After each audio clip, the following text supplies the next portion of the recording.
The dust hadn't settled on Thomas Mitchell's grave when Willa Mitchell realized she was pregnant with their second child. But by the time little Samuel was born, the Arizona sun had already bleached the wooden cross marking her husband's resting place to a pale ghost of its former self. Florence, Arizona, in 1882, was unforgiving to widows, especially those with mouths to feed and land to maintain, and Willa found herself caught between the grinding wheels of grief and survival as the months wore on without mercy or pause. She stood on the porch of her modest ranch house one scorching July afternoon, watching her 5-year-old daughter Emma chase chickens through the yard while baby Samuel nursed at her breast, and wondered how much longer she could keep pretending that everything would somehow work itself out before the whole fragile structure of her life came crashing down around her ears. The ranch needed repairs she couldn't afford. The cattle needed tending she couldn't manage alone, and the bank in town had started sending letters with increasingly urgent language about the mortgage payments Thomas had always handled. Willa had sold off half the herd just to keep food on the table, but even that money was running thin, and she knew the vultures were circling, waiting for her to fail so they could swoop in and claim the land for pennies on the dollar. She wasn't naive enough to think the world cared about her struggles, or that anyone would come riding to her rescue like in those dime novels.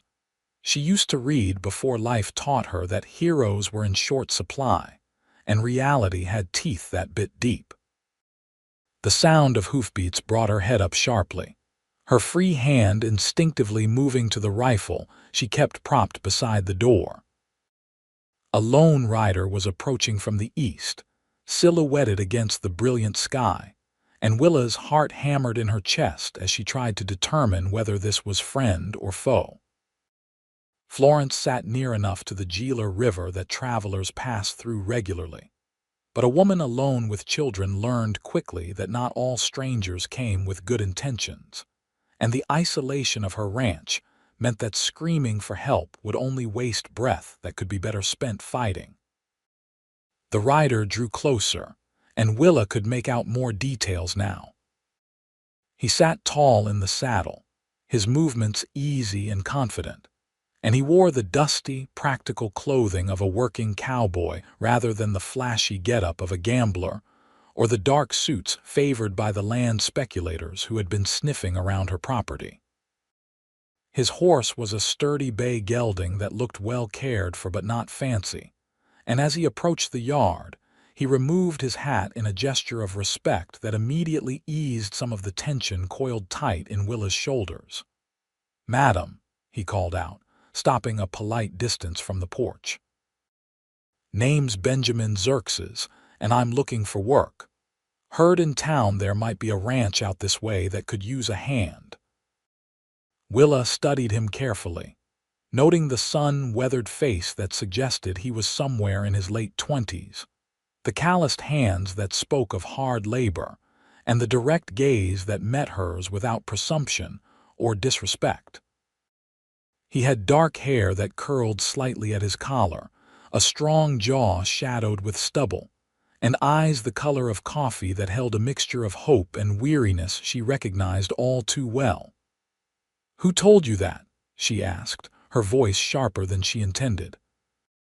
"Man at the general store, Mr. Patterson," Benjamin replied.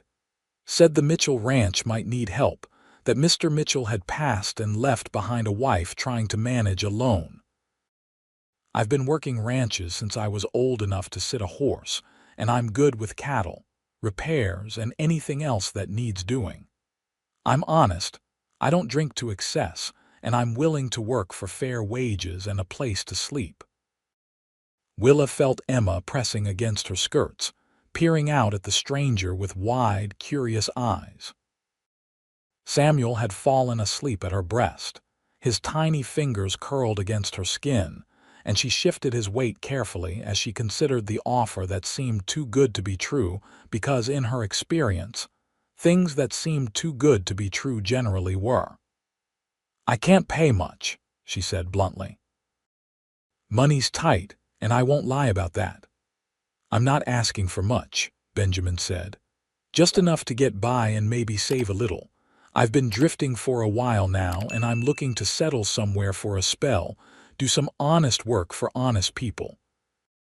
Something in his voice, a bone-deep sincerity that couldn't be easily faked, made Willa's decision for her. She needed help desperately, and pride was a luxury she couldn't afford when her children's welfare hung in the balance. "There's a bunkhouse out back," she said. "It hasn't been used in a while, but it's sound enough. I can offer you $30 a month, 3 meals a day, and a roof over your head. In exchange, I need help with the cattle, the fences, the barn roof that's been leaking, and about 100 other things that have gone to seed since my husband died." Benjamin's face broke into a smile that transformed his weathered features, making him look younger and somehow more vulnerable. "That's more than fair, madam. You won't regret this, I promise you that." Willa wanted to tell him that she had already tallied up all the ways this could go wrong, that trust didn't come easily to her anymore, but instead she just nodded and said, "My name's Willa Mitchell, and this is my daughter Emma. The baby is Samuel. I expect hard work, honesty, and respect, Mr. Xerxes, and in return I'll treat you fairly and feed you well. Call me Ben," he said, swinging down from his horse with an easy grace that spoke of years in the saddle. "And you have my word on all counts, Mrs. Mitchell." That first day set the pattern for the weeks that followed, and Willa was surprised to discover that Ben Xerxes was exactly what he claimed to be. A skilled ranch hand who worked from sunup to sundown without complaint, and who treated her with a respect that never crossed the line into familiarity. He fixed the barn roof in 3 days, mended miles of fence line, helped her move the cattle to better grazing, and slowly but surely brought the ranch back from the edge of collapse. Willa found herself watching him sometimes when she thought he wouldn't notice, studying the way he moved with such confidence and capability, the way he spoke gently to the horses, the way he always took his hat off when he came to the house for meals. Emma took to him immediately, following him around the yard like a devoted puppy, and chattering away about everything and nothing while Ben listened with patient attention and answered her endless questions with good humor. Willa had been worried about bringing a stranger into their lives, about how Emma might react to having a man around after losing her father, but the little girl seemed to blossom under Ben's kind attention, and Willa couldn't deny that it warmed something cold inside her chest to see her daughter laughing again. The summer heat pressed down on Florence like a physical weight, turning the days into shimmering mirages and the nights into brief reprieves that never quite cooled enough for comfort. Willa spent her days cooking, cleaning, tending to Samuel, watching over Emma, and trying to keep up with the endless tasks that came with maintaining a household in the harsh Arizona territory. She had grown thin in the year since Thomas's death, her dresses hanging loose on a frame that had once been softly curved, and she knew without needing a mirror that grief and exhaustion had carved lines into her face that made her look older than her 24 years. Ben never mentioned it, never looked at her with pity or judgment, and she was grateful for that small mercy. He ate the meals she prepared with genuine appreciation, always thanking her and complimenting her cooking even when she knew the fare was simple and plain. They fell into an easy rhythm, these two broken people trying to piece together something resembling a normal life. And if Willa sometimes caught herself thinking about how nice it was to have help, to have someone to share the burden with, she quickly pushed those thoughts away because it had only been a year, and she wasn't ready to feel anything beyond the grief that had become her constant companion. One evening in late August, as the sun was painting the sky in shades of orange and purple, Ben came to the house looking dusty and tired, but with a satisfaction in his eyes that spoke of a job well done.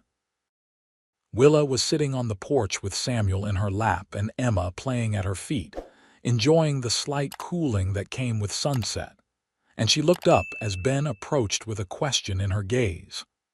"Got the south pasture fence all mended," he reported, leaning against the porch railing. "Should hold through the winter now, no problem. And I checked on the cattle while I was out there. They're looking good, putting on weight nicely." "Thank you," Willa said, and meant it. "I don't know what I would have done if you hadn't shown up when you did, Ben." "This place was falling apart around my ears." Ben shrugged, looking slightly uncomfortable with the praise. "You would have found a way. You're stronger than you think, Willa." It was the first time he had used her given name without the formal Mrs. Mitchell, and something about the intimacy of it made her pulse quicken in a way that had nothing to do with fear or anxiety. She looked down at Samuel's sleeping face, using her son as an excuse to hide her expression, and said quietly, "Strong isn't the same as capable. I can survive, but surviving isn't the same as living." "No," Ben agreed softly. "It isn't." They sat in companionable silence as the stars began to emerge in the darkening sky, and Willa felt something shift between them, some invisible barrier beginning to crack. She didn't know what to do with the feeling, didn't know if she was ready to acknowledge what it might mean, so she stood abruptly and said, "I should get these children to bed. Thank you again for all your work today." Ben straightened, nodding. "Sleep well, Willa." She carried Samuel inside with Emma trailing behind, and as she tucked her daughter into bed and listened to the little girl's sleepy prayers that included a request for God to bless Mr. Ben, Willa realized with a start that she hadn't thought about Thomas all day. The realization brought a wave of guilt so strong, it nearly drove her to her knees, and she stood in the darkened hallway with tears streaming down her face, caught between the past that held her heart hostage and a future that terrified her with its possibilities. The next morning dawned clear and hot, and Willa went through her usual routine with mechanical precision, trying not to think about the confused tangle of emotions that had kept her awake half the night. She prepared breakfast and called Ben to the house, serving him eggs and bacon and fresh biscuits, while carefully avoiding his eyes and keeping her conversation focused on the practical matters of running the ranch. If Ben noticed her withdrawal, he was gentleman enough not to mention it, and the days continued to roll past in their established pattern. September brought slightly cooler temperatures, and the first hints that summer's stranglehold might eventually loosen. And with the change in weather came a change in Willa's circumstances that she had been dreading but couldn't avoid any longer. She had to go into Florence to meet with the banker about the mortgage, and the thought of facing Mr. Thornton and his smug, condescending manner made her stomach churn with anxiety. She had been putting off the meeting for weeks, but his latest letter had made it clear that further delays would not be tolerated, and she knew she had run out of options for avoidance. Ben found her on the porch that evening, staring at the letter with an expression of such despair that he immediately asked, "What's wrong?" Willa handed him the letter wordlessly, too tired to maintain the pretense that everything was fine. Ben read it quickly, his jaw tightening with anger as he took in the banker's thinly veiled threats about foreclosure and auction. "This is dated 2 weeks ago," he said. "Why didn't you tell me?" "Because it's not your problem," Willa said wearily. "You work for me, Ben, but you're not responsible for my debts or my failures." "That's where you're wrong," Ben said with unexpected intensity. "I've been living here for almost 2 months now, eating your food, sleeping in your bunkhouse, drawing wages from your purse. Everything that affects this ranch affects me, and I'm not about to stand by and watch some banker steal your land out from under you." "What do you suggest I do?" Willa asked bitterly. "I don't have the money to pay what's owed, and selling more cattle will only put us in worse shape come winter." I'm trapped, Ben, and there's no way out that I can see." Ben was quiet for a long moment, his face thoughtful in the fading light. Then he said slowly, "How much do you owe?" $300, Willa admitted. $300 I don't have and can't get."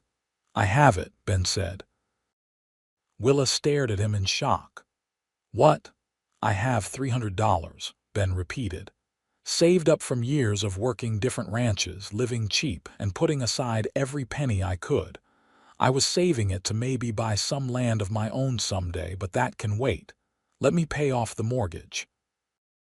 "Absolutely not," Willa said immediately. "I can't take your savings, Ben. That's your future you're talking about." "And this ranch is yours," Ben countered. "Your future and Emma's and Samuel's. I'm not asking you to take it as charity, Willa. Consider it a loan if that makes you feel better, or better yet, consider it an investment.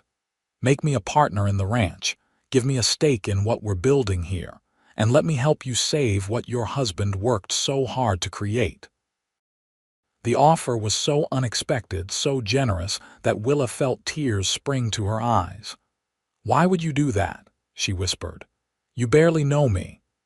Ben took a step closer, and in the dim light she could see the emotion written plainly on his face. "I know you're a good woman trying to do right by her children," he said. "I know you work harder than any two people I've ever met, and I know this ranch matters to you more than anything. That's enough for me, Willa. Let me help." She wanted to refuse, wanted to cling to her pride and her independence and her determination to manage alone, but the weight of that determination was crushing her, and the thought of having help, of sharing the burden, was so tempting she could barely breathe. "As a loan," she said finally.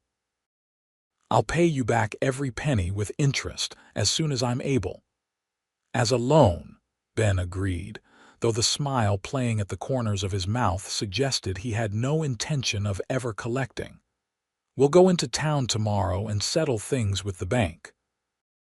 That night, Willa lay in bed thinking about the man sleeping in her bunkhouse, this stranger who had ridden into her life and somehow become essential to her survival.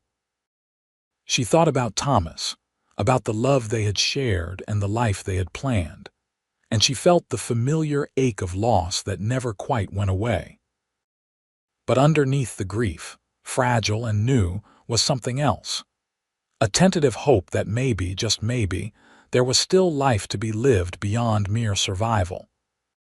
The trip to Florence the next day was hot and dusty, with Emma riding between Willa and Ben on the wagon seat, and Samuel secured in a basket at Willa's feet. The town was busy with the usual traffic of ranch hands, merchants, miners, and settlers, all going about their business under the relentless Arizona sun. Willa felt her anxiety rising as they approached the bank, but Ben's steady presence beside her provided a strange sort of comfort, and she drew strength from his quiet confidence. Mr. Thornton was exactly as unpleasant as Willa had anticipated, his small eyes gleaming with barely concealed satisfaction as she entered his office.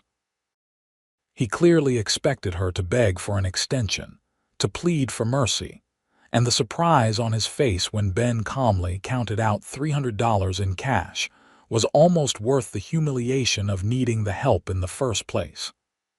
"I believe this settles Mrs. Mitchell's account," Ben said coolly, pushing the money across the desk. "We'll need a receipt showing the mortgage is paid in full."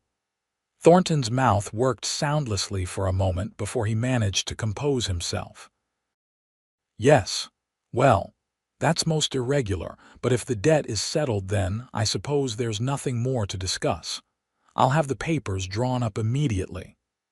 They left the bank with the precious receipt in hand, and Willa felt as if a massive weight had been lifted from her shoulders.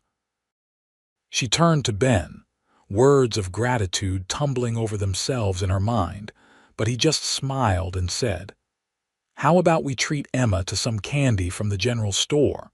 I think we've all earned something sweet today." Emma's delighted squeal made them both laugh, and as they walked toward the store, Willa realized she was happy. Actually, genuinely happy for the first time in longer than she could remember.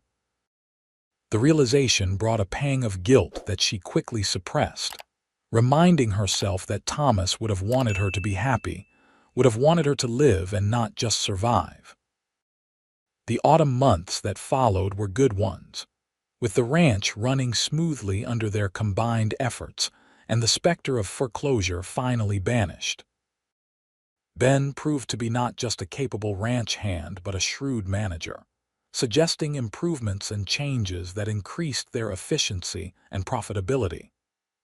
Willa found herself relying on his judgment more and more, and their evening conversations on the porch became the highlight of her days. They talked about everything and nothing, their childhoods, their dreams, their disappointments and hopes. Ben told her about growing up in Texas, about learning to ride before he could walk, about losing his parents to cholera when he was 16 and drifting ever since, looking for somewhere to belong. Willa told him about meeting Thomas at a church social in Missouri, about the adventure of coming west, about the joy of Emma's birth and the terror of Samuel's arrival without his father there to see it. "It's been a year," Willa said one cool October evening, almost to herself. The anniversary of Thomas's death had passed quietly a few days earlier, marked only by a visit to his grave and a few tears shed in private. "A whole year since he died, and sometimes I can barely remember his face without looking at the daguerreotype. Does that make me a terrible person?" Ben was quiet for a moment, considering his words carefully. "It makes you human," he said finally. "Grief doesn't follow a schedule, Willa, and healing doesn't mean forgetting. Your husband will always be a part of you, a part of Emma and Samuel, but that doesn't mean you have to stop living your own life." "I don't know how to move forward," Willa admitted. "I feel like I'm stuck between what was and what could be, too afraid to let go and too tired to keep holding on." Ben reached over and took her hand, the first time he had deliberately touched her beyond the accidental brushes that came with working together. His palm was warm and calloused against hers, solid and real, and Willa felt her heart stutter in her chest. "Then let's call this one yours," he said quietly. "This year, this life, this future. Let it be yours, Willa, not defined by what you lost, but by what you choose to build." She looked at him in the lamplight spilling from the house windows, at this man who had become so important to her without her quite realizing when or how it had happened, and she felt the last of her resistance crumble. "I'm afraid," she whispered. "So am I," Ben admitted. "But I'm more afraid of walking away from something real because the timing isn't perfect or because people might talk. I've developed feelings for you, Willa, and I think you might feel the same way about me, and I'm not going to apologize for that or pretend it isn't happening." "People will say it's too soon," Willa said, but her hand remained in his, her fingers curling around his palm. "People will always find something to say," Ben replied. "But we're the ones living our lives, not them. If you need more time, I'll wait. If you need space, I'll give it to you. But I won't lie about what I feel or pretend that working beside you every day, watching you with your children, seeing your strength and your kindness, hasn't made me fall in love with you." The declaration hung in the air between them, bold and honest and terrifying. Willa felt tears streaming down her face, but they weren't tears of grief this time. They were tears of relief, of release, of the sweet pain that comes with letting go of one life and reaching for another. "I love you too," she said, the words feeling strange and new on her tongue but right in a way that settled deep in her bones. "I didn't want to, didn't think I could, but I do."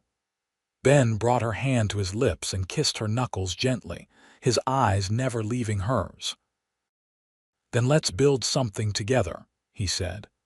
"Not rushing, not forgetting what came before, but moving forward into whatever comes next." They sat on that porch until the stars wheeled overhead, and the night air grew cold enough to send them inside, talking about possibilities and plans, and the careful steps they would take toward building a life together. It wasn't a proposal, not yet, but it was a promise, an acknowledgement that what was growing between them was worth nurturing and protecting.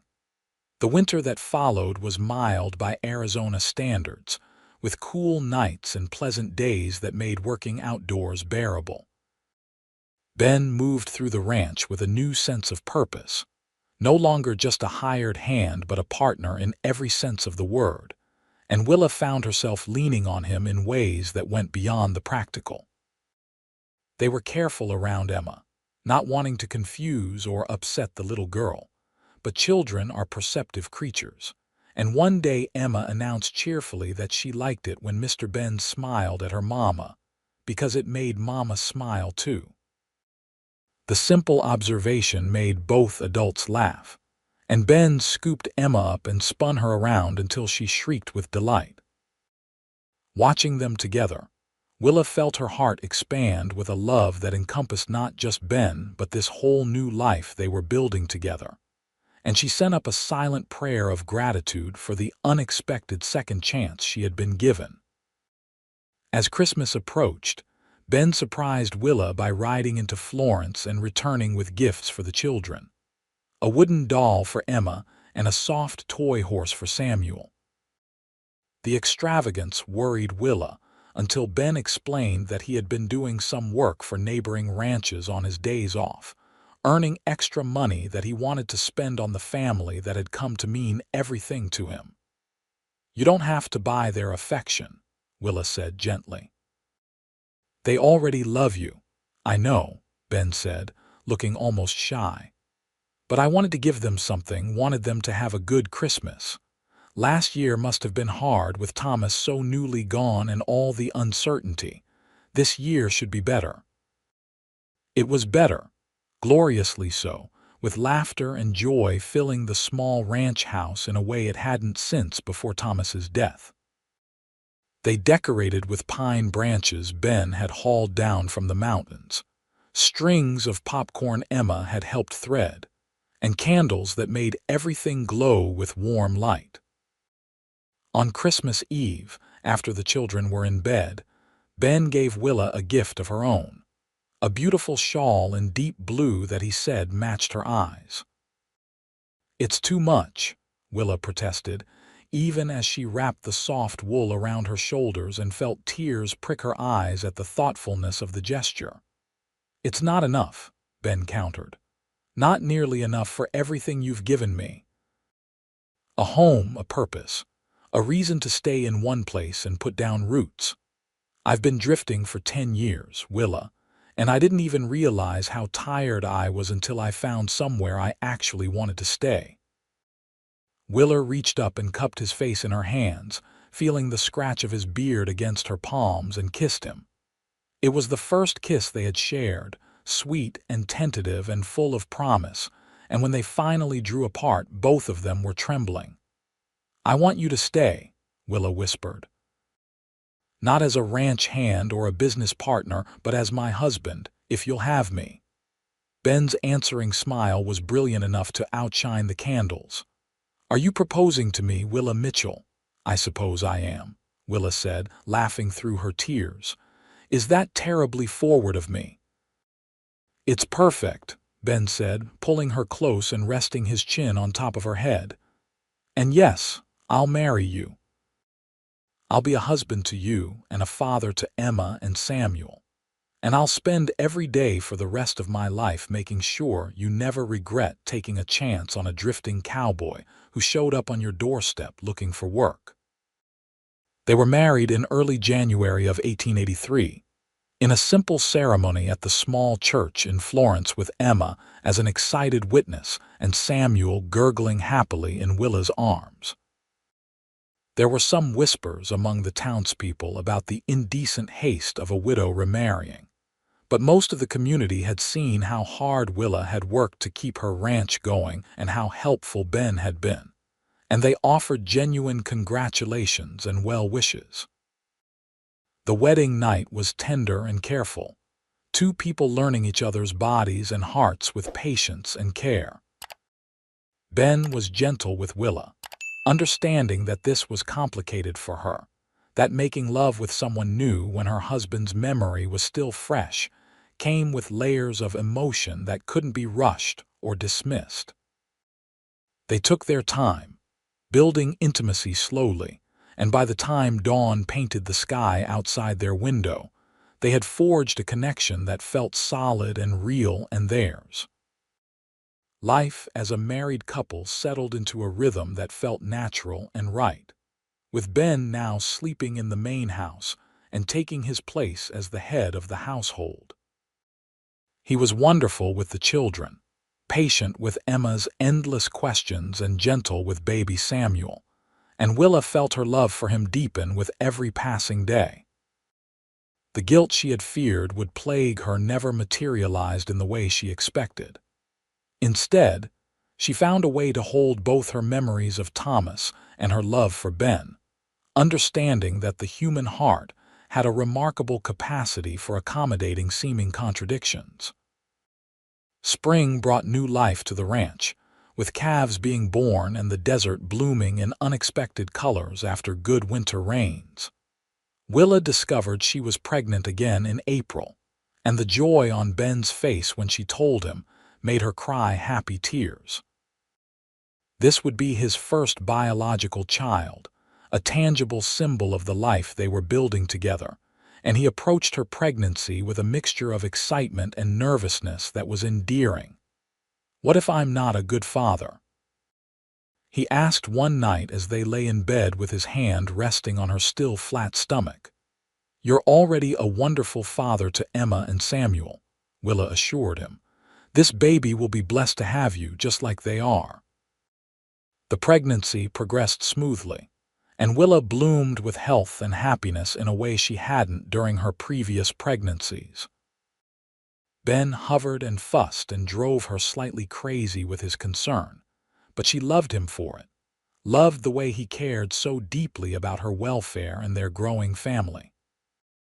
In late summer, they hired a couple of ranch hands to help with the increased workload, two young men from town who were eager to learn and willing to work hard. This freed up more of Ben's time to focus on expanding their operation, and under his guidance, the ranch began to truly prosper. They bought more cattle, improved their breeding stock, and built a reputation for quality animals that brought buyers from as far away as Tucson. Willa gave birth to a healthy baby boy in December of 1883, and they named him Benjamin Thomas Xerxes, honoring both his father and the man who had come before. Little Benjamin, quickly nicknamed Benji to distinguish him from his father, had his mother's blue eyes and his father's dark hair, and Big Ben walked around looking dazed and proud for weeks after his son's arrival. Emma adored her new baby brother, helping Willa with the endless tasks that came with caring for an infant, and even Samuel, now a toddler, seemed fascinated by the tiny newcomer. The house was full and loud and chaotic, and Willa had never been happier. The years that followed were good ones, marked by hard work and steady prosperity. The ranch grew, the children grew, and Ben and Willa's love grew deeper and stronger with each passing season. They had their challenges, certainly. Droughts that tested their resources, cattle diseases that required careful management, the occasional dispute with neighbors over water rights or fence lines. But they faced everything together, united in their determination to build something lasting for their family. In 1885, Willa gave birth to a daughter they named Rose Winifred, a tiny, delicate baby who looked just like her mother and had her father wrapped around her little finger from the moment she drew her first breath. Emma, now 8 years old, took her role as big sister seriously and helped care for Rose with a maturity that made both parents proud. The ranch hands they had hired proved reliable and skilled, allowing Ben to take on a more managerial role that included buying and selling cattle, negotiating contracts, and representing the ranch in town. He was well respected in the community, known for his honesty and fair dealing, and Willa took pride in seeing how far he had come from the drifting cowboy who had shown up at her door looking for work. Florence itself was growing and changing, with the railroad bringing new opportunities and new people to the Arizona territory. There was talk of statehood eventually, though everyone agreed that was still years away, and the wild lawlessness that had characterized the region in earlier decades was gradually giving way to more settled civilization. Ben and Willa occasionally talked about Thomas, about the man whose death had indirectly brought them together, and Willa made sure the children knew about their father and biological grandfather. She wanted Emma and Samuel to have memories and stories to hold on to understand where they came from, and Ben supported this completely. He never tried to replace Thomas in the children's hearts, but rather carved out his own place alongside those memories, and the children loved him no less for the distinction. In the spring of 1887, Emma turned 10 years old, Samuel was 5, Benji was 3, and Rose was 2. The house was constantly full of noise and laughter, and Willa looked around her dinner table one evening at her beautiful, chaotic family and felt overwhelmed with gratitude.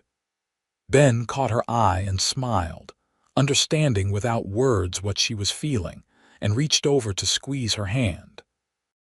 "What are you thinking about?"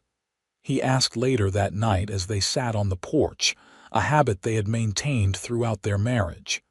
"Everything," Willa said. "How different my life is now compared to 5 years ago. How scared I was back then, how certain I was that I was going to lose everything." "But you didn't," Ben said. "You fought and survived and built something amazing."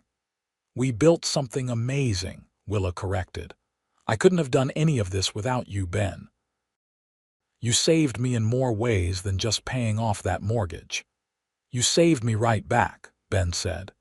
"Gave me a reason to stop drifting, gave me a home and a family and a purpose. I was just existing before I met you, Willa, going through the motions without really living. You changed all that." They sat in comfortable silence, listening to the sounds of the desert night, and Willa reflected on the strange paths life took. If Thomas hadn't died, if Ben hadn't shown up looking for work, if she hadn't taken a chance on a stranger, her life would be completely different. She still missed Thomas sometimes, still felt the echo of that old grief, but it no longer defined her.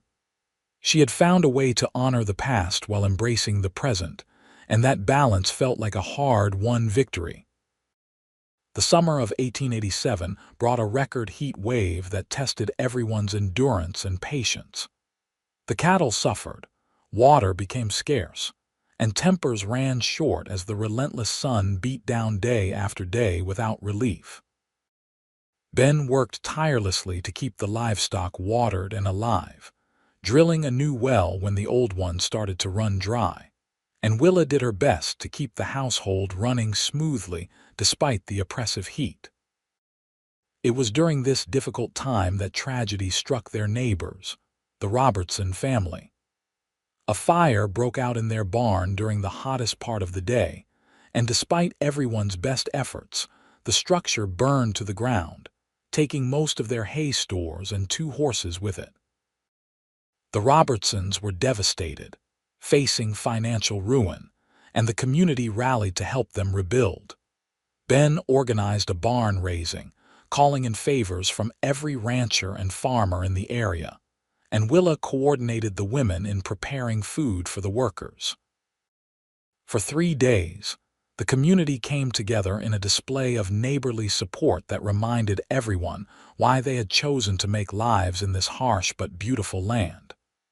The new barn went up quickly, built with skill and care, and the Robertsons were able to face the future with renewed hope. "This is what it's all about," Ben said to Willa as they watched the finished barn standing proudly against the sunset. Community, helping each other, being there when times get tough. This is what makes life out here worth living. Willa agreed wholeheartedly, and the experience strengthened her appreciation for the community they had built in Florence. These were good people, hardworking and honest, and she was proud to count herself among them. As 1888 dawned, the ranch was more prosperous than ever, and Ben and Willa began to discuss expansion possibilities. They had their eye on a parcel of land adjacent to their property that would give them access to more water and better grazing. And after careful consideration and planning, they made the purchase in March. It was a significant investment, but they had the resources and the vision to make it work, and both of them were excited about the future they were building. Emma was growing into a lovely young lady, responsible and capable, with her mother's beauty and her stepfather's practical nature. Samuel was a typical energetic boy, always getting into mischief but with a good heart underneath. Benji and Rose were still young enough to be completely adorable, and Willa sometimes caught herself just watching them play, marveling at the miracle of their existence. In the fall of 1888, Willa discovered she was pregnant again, their fifth child and third together. Ben was thrilled, though he worried about Willa's health since she was now 30 years old and had already borne 4 children. But Willa assured him she felt strong and healthy, and the local doctor confirmed that everything looked normal and promising. This pregnancy was different from the others in that Willa finally felt relaxed and confident, no longer haunted by the fears and anxieties that had plagued her earlier experiences. She had Ben by her side, a solid home, financial security, and the knowledge that whatever happened, they would face it together. That certainty was worth more than gold. The baby was born in May of 1889, another boy they named William Thomas, honoring both of his grandfathers. William was a placid, easy baby who seemed content to watch the world with wide, curious eyes, and he fit into the family as if there had always been a space waiting for him. Life continued its steady rhythm through the years that followed, bringing both joys and sorrows, but always moving forward. The children grew and changed, the ranch prospered and expanded, and Ben and Willa's love matured into something deep and unshakable. They had their disagreements occasionally, of course, because two strong-willed people living in close quarters inevitably clash sometimes, but they had learned to communicate honestly and resolve conflicts with respect and care. In 1892, Emma turned 15, a young woman poised on the brink of her own future. She had attracted the attention of several young men in the area, but she seemed in no hurry to settle down, preferring to help with the ranch and her younger siblings. Willa recognized her own independence in her daughter and didn't push, understanding that Emma would find her own path in her own time. Samuel, now 10, was Ben's shadow, learning everything he could about ranching and cattle and the business of running a successful operation. He had his biological father's name but Ben's mannerisms and values, and Willa sometimes marveled at how seamlessly Ben had woven himself into their family fabric. Benji, at 8 years old, was the family's peacemaker, always trying to smooth over disagreements and make everyone happy. Rose, 7, was fearless and adventurous, constantly giving her parents heart attacks with her daring exploits. William, now 3, was the baby of the family and thoroughly spoiled by his older siblings. One evening in the summer of 1892, Ben and Willa celebrated their 9th wedding anniversary with a quiet dinner after the children were in bed. They had come so far from those tentative early days, and Willa looked across the table at her husband with eyes full of love and appreciation. "Have you been happy?" she asked suddenly. Truly happy, I mean. No regrets about the drifting life you gave up. Ben reached across the table and took her hand, his thumb rubbing gentle circles on her skin. Not a single regret, he said firmly. I've been happier these past years than I ever imagined possible. You and the children, this ranch, this life we've built together. It's everything I never knew I wanted, Willa. Coming here was the best decision I ever made. Finding you was the miracle I needed but didn't think to pray for, Willa said softly. When you rode up that day, I was drowning, Ben. I was trying so hard to keep my head above water and failing, and I was too proud and too scared to admit how desperate I was. You saved me, but more than that, you taught me it was okay to accept help, okay to lean on someone, okay to build a partnership instead of trying to carry everything alone. We saved each other, Ben said. That's what love does, Willa. It lifts us up when we're falling and gives us strength when we're weak. I love you more today than I did the day we married, and I'll love you more tomorrow than I do today. That's my promise to you. They finished their dinner in comfortable silence, then moved to the porch for their nightly ritual of watching the stars emerge and talking about everything and nothing. It was these quiet moments that Willa treasured most, this peaceful intimacy that came from years of building a life together. As the years rolled on, the children continued to grow and find their own paths. Emma eventually fell in love with a young rancher from Tucson, a good man named Daniel who reminded both Ben and Willa of Thomas in his quiet steadiness and gentle humor. They married in 1895, when Emma was 18, in a beautiful ceremony that had Willa crying happy tears throughout. Samuel proved to have a gift for working with horses, breaking and training them with a patience and skill that earned him a reputation throughout the territory. He was content to stay on the family ranch, working alongside Ben and learning the business from the ground up with the understanding that someday it would be his to manage. Benji showed an interest in the business side of ranching, keeping meticulous records and demonstrating a head for numbers that suggested he might eventually take over the financial management of the operation. Rose announced at 13 that she intended to become a teacher, much to everyone's surprise, and threw herself into her studies with determined focus. William was still young enough that his future remained uncertain, but he showed signs of being equally comfortable with books and cattle, suggesting he had inherited the best of both his parents. The Arizona Territory continued to change and grow, with more settlers arriving every year and towns springing up where there had once been only desert. Florence benefited from this growth, gaining new businesses and amenities that made life more comfortable and convenient. The railroad expanded its reach, making it easier to ship cattle to market and bringing goods that had once been rare luxuries. Ben and Willa watched these changes with mixed feelings, appreciating the improvements, but also nostalgic for the wilder, simpler days of their youth. They were both in their 40s now, still healthy and strong but beginning to feel the weight of years and hard work in their joints and bones. "We're getting old," Willa said one day with a rueful laugh, rubbing her aching back after a long day of preserving vegetables. "Speak for yourself," Ben teased, though he was rubbing his own sore shoulder. "I'm just getting started." They laughed together, comfortable enough in their relationship to joke about aging and mortality without fear. They had built something solid and lasting, and while neither of them expected to live forever, they both felt confident that what they had created would endure beyond them. In 1898, the Spanish-American War briefly touched their lives when several young men from Florence enlisted and went off to fight.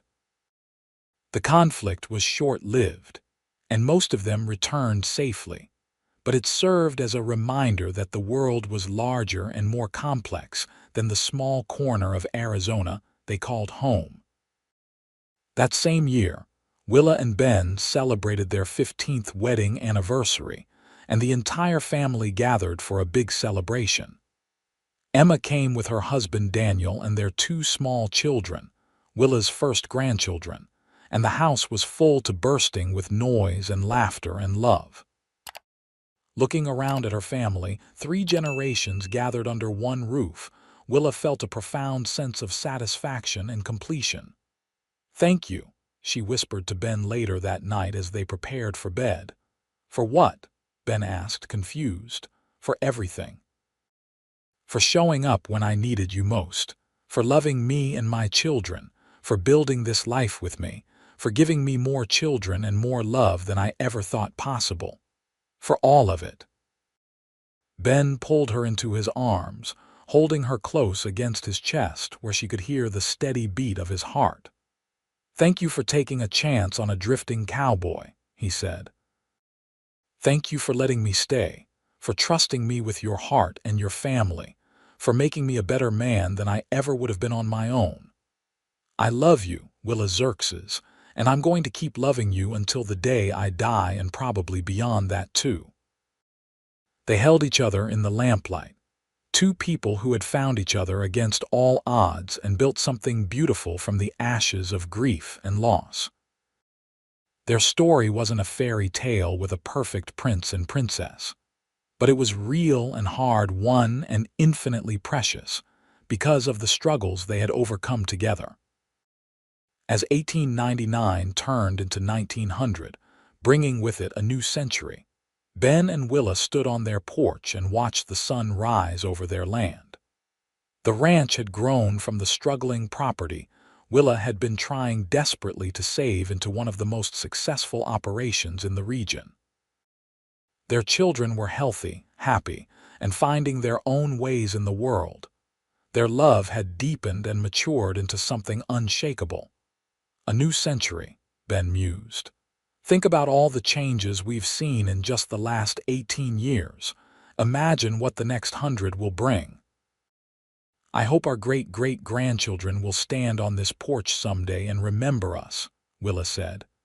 "I hope they'll know the story of how we found each other, how we built this life, how love can bloom even in the hardest circumstances." "They will," Ben said with confidence. "Because the love we've built here, the family we've created, that's our legacy. That's what will last long after we're gone." Samuel, now 18 and increasingly taking on more responsibility for running the ranch, came around the corner of the house leading a horse. "Morning," he called out. "I'm heading out to check on the herd in the north pasture. Should be back by afternoon." "Be careful," Willa called after him, the automatic response of a mother who still saw her children as babies even when they were grown. Samuel waved acknowledgement and rode off, and Willa leaned against Ben with a contented sigh. "He's so much like you," she said. "Capable and confident and kind. You've been such a good father to him and Emma, Ben. I don't think I've ever properly thanked you for that." "They're my children," Ben said simply. "Maybe not by blood in their case, but by choice and love, which matters just as much. Raising them has been one of the great privileges of my life." The morning stretched ahead of them, full of the usual tasks and responsibilities that came with ranch life, but neither of them was in a hurry to begin. These quiet moments together had sustained them through years of challenges and would continue to sustain them through whatever the future held. Benji emerged from the house rubbing sleep from his eyes, followed by Rose, who was already dressed and ready for the day despite the early hour. William toddled out behind them, making a beeline for Ben, who scooped him up with practiced ease. "Morning, Papa," William said, wrapping his small arms around Ben's neck. "Morning, little man," Ben replied, his heart swelling with love for this child who had known him as father from his first breath. The family gradually assembled for breakfast, the usual chaos of getting everyone fed and ready for the day unfolding with familiar rhythm. Willa moved through it all with practiced efficiency, and Ben helped where he could. the two of them working together as smoothly as they had for nearly 2 decades. After breakfast, as the children scattered to their various tasks and activities, Ben pulled Willa aside. "I have something for you," he said, producing a small wrapped package from his pocket. "It's not my birthday or our anniversary," Willa protested, even as she accepted the gift with curious delight. "Does there need to be a special occasion to give my wife a present?" Ben asked with mock indignation. Willa unwrapped the package to reveal a delicate silver locket. Inside were 2 tiny photographs, one of Thomas holding baby Emma and one of Ben holding baby Benji. She looked up at him with tears in her eyes, understanding the significance of the gift immediately. "Both of them," she whispered. "Both fathers, both loves, both parts of my life." "Both parts of our life," Ben corrected gently. "Thomas will always be important, always be remembered. He gave you Emma and Samuel, and through his death, however tragic, he inadvertently brought us together. I wanted you to have something that honored both the past and the present." Willa threw her arms around him, holding tight as happy tears streamed down her face. This was why she loved him, why she had chosen him, why their marriage worked so beautifully. He understood her in ways no one else ever had, accepted all of her, including the parts that still grieved and remembered, and loved her not despite her complexity but because of it. The years continued to pass, bringing more changes and growth. Arizona achieved statehood in 1912, a moment of celebration throughout the territory. Emma and Daniel had 4 children total, all healthy and thriving. Samuel married a sweet girl from Florence named Catherine in 1904, and they gave Willa and Ben 3 more grandchildren. Benji followed his dream of combining ranching with business, eventually opening a cattle brokerage that served ranchers throughout the region. Rose became a teacher as she had planned, educating children in Florence's growing school system. William, the baby of the family, proved to have his father's way with horses and his mother's head for management, positioning himself perfectly to eventually take over the family ranch. Ben and Willa grew old together, their hair turning gray and their faces lined with the marks of a life well lived. They remained active in the ranch operations well into their 60s, though they gradually turned over more responsibility to their capable children. Their love remained constant, a steady flame that warmed their lives and inspired everyone who knew them. On a warm spring evening in 1920, as they sat in their customary spot on the porch watching the sunset, Willa looked at Ben and felt overwhelmed with gratitude for the life they had built together. 37 years of marriage, 6 children, 17 grandchildren, and 1 great-grandchild so far. The ranch that had nearly been lost to foreclosure was now one of the most respected operations in Arizona, employing dozens of people and supporting multiple branches of their extended family. "Do you remember the day we met?" Willa asked, even though they had reminisced about it countless times over the years. "Every detail," Ben confirmed. "You standing on that porch with Samuel at your breast and Emma hiding in your skirts, looking fierce and frightened and so beautiful it made my heart stop. I knew right then that I wanted to stay, wanted to be part of whatever you were building." "I thought you were too good to be true," Willa admitted. "A skilled ranch hand showing up exactly when I needed one. It seemed like a trick or a trap." "Best trick ever played if it was," Ben said with a laugh. "Look what came of it." They sat in comfortable silence as the sky painted itself in shades of orange and pink and purple, the desert evening cool and perfect. Willa reached over and took Ben's hand, their fingers intertwining automatically after decades of the same gesture. "It's been a good life," she said softly. "The best," Ben agreed. "I wouldn't change a single thing. Not even the hard parts, The droughts and the debts and the disagreements, especially not the hard parts, Ben said. Those are what made us strong, what proved we could weather anything together. Easy lives don't build character, Willa. We earned every bit of happiness we've had. As the stars began to emerge in the darkening sky, their great-grandchildren's laughter drifted from inside the house where the extended family had gathered for Sunday dinner. The sound of it, the beautiful chaos of a family built on love and sustained by effort, was the sweetest music either of them had ever heard. "You think we did it right?" Willa asked. "Raised good children, built something lasting, made a difference." Ben squeezed her hand gently. "Look around you," he said. "Look at our children and grandchildren, all of them good people living good lives. Look at this ranch, still thriving after nearly 40 years. Look at the community we've been part of, the lives we've touched, the legacy we're leaving." "I'd say we did more than right, Willa. I'd say we did something extraordinary." Willa leaned her head on his shoulder, and they watched the night deepen around them. The desert that had seemed so harsh and unforgiving when she was a desperate widow trying to survive had become home, a place of beauty and belonging that had cradled her family through generations. "I love you," she said, the same words she had spoken thousands of times but which never lost their power or meaning. "I love you too," Ben replied, pressing a kiss to the top of her head. "Always have, always will."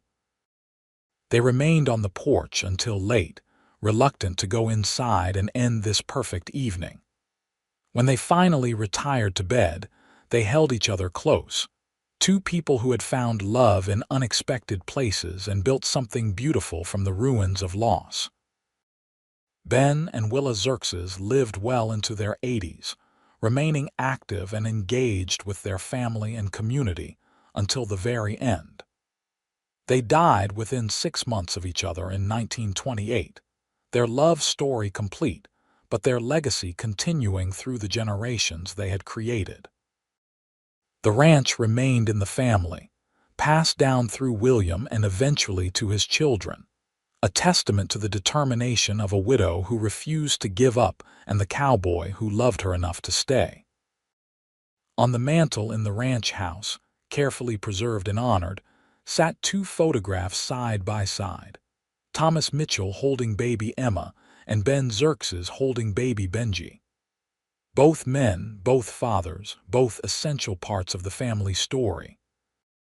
And between them, in a place of honor, sat Willa's locket, that precious gift Ben had given her so many years ago, a symbol of how love could encompass both past and present, grief and joy, loss and renewal. The family gathered every year on the anniversary of Ben and Willa's wedding to tell their story to the younger generations, making sure that everyone understood how the ranch had been saved, how two broken people had found each other and built something extraordinary. The tale of the widow who lost everything and the cowboy who helped her reclaim it became family legend, a reminder that even in the darkest times, hope could emerge, love could bloom, and second chances could lead to the most beautiful endings. When great-great-grandchildren asked about the people in the old photographs, they were told about Thomas Mitchell, who had loved his wife and daughter fiercely, and whose death had nearly destroyed the woman he left behind. And they were told about Benjamin Xerxes, the drifting cowboy who had shown up looking for work and instead found a home, a family, and a love that transformed both their lives. But most of all, they were told about Willa Mitchell Xerxes, the strong, determined woman who had survived loss and hardship and had found the courage to love again, to build again, to hope again. Her strength and resilience became the foundation upon which generations built their own lives, and her story inspired countless others facing their own trials and tribulations. The ranch still stands today, modernized but recognizable, a thriving operation that employs dozens and supports multiple families. The original house, carefully maintained and preserved, serves as a reminder of simpler times and harder struggles. And on summer evenings, family members still gather on that same porch where Ben and Willa spent so many hours talking and dreaming and building their future, feeling the presence of those who came before and understanding that love, real love, never truly dies but lives on in the lives it touched and the legacy it created. The story of the widow and the cowboy became more than just family history. It became a testament to the resilience of the human heart, the power of second chances, and the truth that sometimes the most extraordinary love stories begin with the simplest words. "I'm looking for work, and I need help," and eventually, "It's been a year," answered with, "Then let's call this one yours."